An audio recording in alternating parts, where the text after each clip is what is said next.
Balikan po natin ang ulat kaugnay sa sinuspinding patakaran sa pagkuha ng professional driver's license. Makakausap natin si LTO Chief Assistant Secretary Alfonso Tan Jr. Magandang tanghali po, Asek Tan. Good afternoon, sir. Opo. Ano po yung status ngayon na nitong ipinag-utos? Kasi kanina po may mga nagsasabing pinapatupad pa rin daw yung pagkuha ng NBI at police clearance. Ilan namin hopefully today or if not, latest within the week. Kasi written order yan signed by the Secretary. So, kailangan natin ng written order para isuspend yan. Kanina po kasi may lumapit po sa atin na na nagsasabi nga na ang pagkakalam niya nasuspindi na ito. Pero nung magpunta raw po siya sa LTO para magpa-renew, yun nga, hinihingin pa rin siya ng police clearance at NBI clearance. So talagang tuloy pa po ito within this week. Tama po ba yung narinig namin? Tama, sir. Hanggang mapirmahan yung order suspending. Kasi di man sa gobyerno tayo. Basta, Opo, Asek Tan. Medyo malabo po yung aming linya ng komunikasyon sa inyo. Asek Tan. Opo. Hello? In the first place po ba, Asek Tan, na sino-sino po ba yung nakonsulta rito bago ito maipatupad? Hindi totoo yan. In fact, marami tayong consultations na ginawa niyan. Nationwide pa.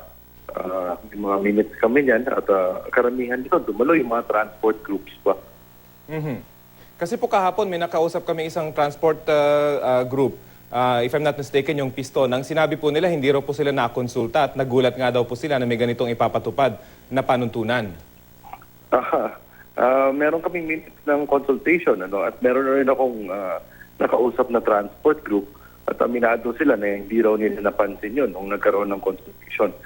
Bukod sa consultation, pinablish din namin I think over 2 months ago, over 1 month ago. So, parang ngayon lang may nagpasa nung hinihingi na. In any case po, well, it took the Senate na magsabi na kailangan mo na isuspend dito para hindi mo na maipatupad. So, kahit po yung mga mambabatas, hindi rin aware or nakaligtaan din ho ba na may ganitong bagong pulisiyang ipatutupad na at nakonsulta na yung mga dapat konsultahin? Honestly, sir, hindi natin alam. Ang rason lang naman din natin dito ay to make sure na yung mga commuters natin ay safe sa kanilang paglalakad. Hindi naman ito para sa 1.5 million na professional drivers natin. Kung yung iniisip natin dito ay yung higit na nakakarami na kababayan natin na araw-araw nagta-tricycle, nagta-taxi, nag-jeep at nag-bus. Well, linawin ko rin lang po yung mismong polisiya. Kapag nakita po ba yung record nung mag-a-apply ng professional driver's license, ano po ba mga criminal records yung inyong tinitinan para hindi sila ma-issuehan ng lisensya?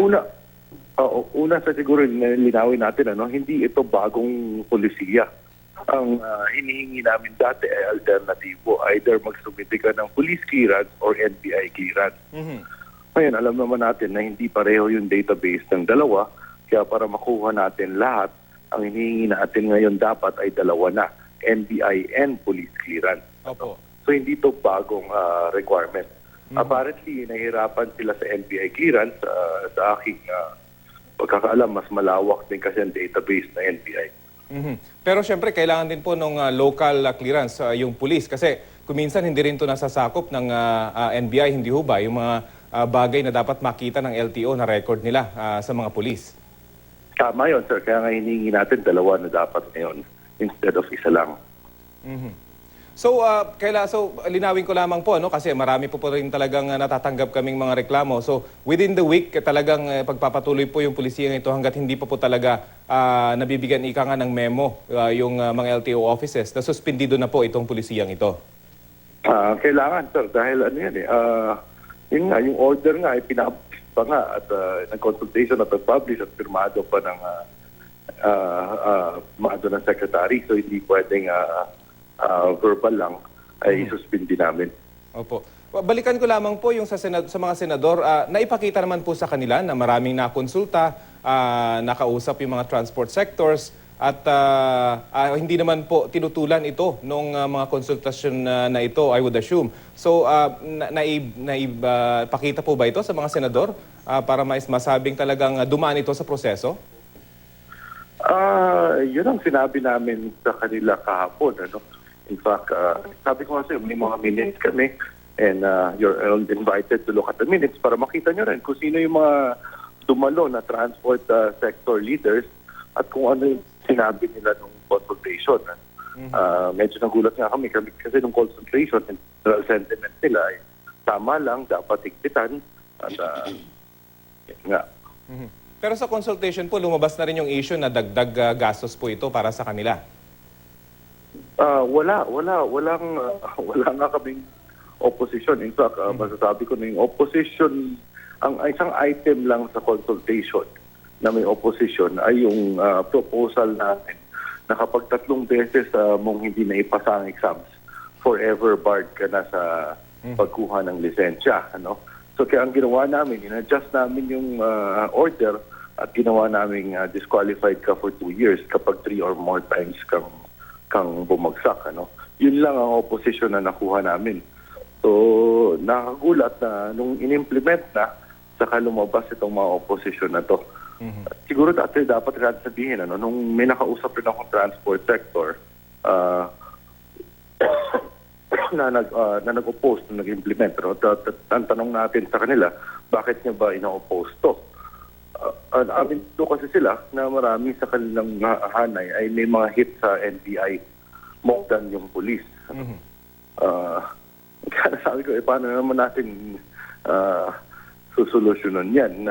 Ibig sabihin, pag tinanggal natin yan, pinapayagan natin yung mga merong criminal records na magmaneho ng sasakyan kung saan karamihan sa kababayan natin ang involved dito. No? Hindi lang kayo mismo, kundi pati yung mga anak, lalo na yung mga anak na babae. In any case, malinaw po na hanggat hindi nga po napipirmahan pa yung pag-rescind ika nga ng pulisiyang ito, tuloy pa po yung pagpapatupad ninyo ng pulisiyang ito. May karagdagang katanungan po ang aking kasamang si Connie Sison. Sek, magandang tanghali po sa inyo. Si Connie nga po ito. Ano? At kahapon lamang ho kasi ay na-interview natin si Ka George San Mateo po. Ano? At nabanggit niya na isa daw sa talagang dinadaing ng kanila pong mga nasa hanay nila, yung napakalalayo kung manggagaling sa probinsya, no, na para kumuha ng mga NBI o kaya sa LTO, sa police clearance po, meron na ho ba kayong tinitignan na magiging solusyon kaya para at least doon sa mga nasa probinsya, kasi bukod doon sa bayad, pinoproblema pa rin nila yung pamasahe papunta doon sa mga napakalalayong mga lugar para kumuha po ng police at NBI clearance. Ano ho ang magiging solusyon kaya natin dyan? Yan din ang tinanong natin sa kanila, no? Na ano pa yung proposal ninyo. Kasi hindi naman po basta tanggalin yung clearance dahil effectively, ano ba sinasabi natin pag tinanggal yung clearance, okay lang. Okay lang yung mga may pending na kaso, may pending na warrant, okay lang, pinapayagan natin sila na dalhin nila yung buhay ng mga tao at mga kamag-anak natin habang sila ay nagmamaneho. So tinatanong natin sa kanila, ano bang solusyon niyo dyan para mapadali sa ating lahat? Ang main opposition nila, yung procedure, di ba? Yung pagkuha ng NBI clearance na minsan matagal daw. Pero ang sagot naman natin dyan, meron kayong 30 days.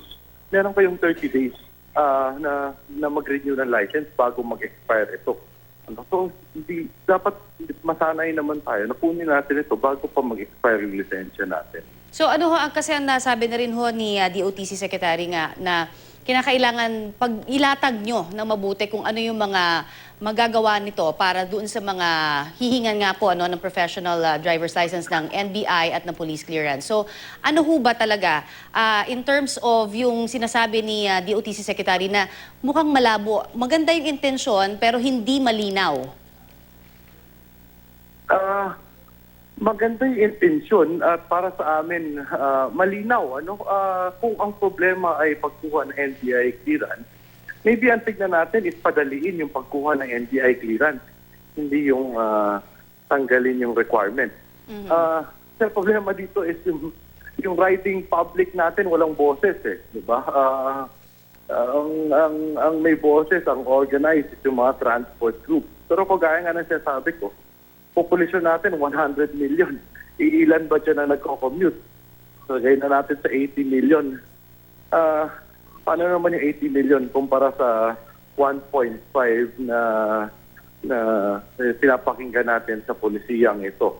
And diba, dapat malinaw para sa atin, once every 3 years lang ito. Magkano bang NBI at police clearance kung yun ang titignan nila? Alright, maraming salamat po sa inyo pong ibinigay sa aming oras sa ASEC. Thank you, ma'am. Thank you. Yan po naman si LTO Chief Assistant Secretary Alfonso Tan Jr.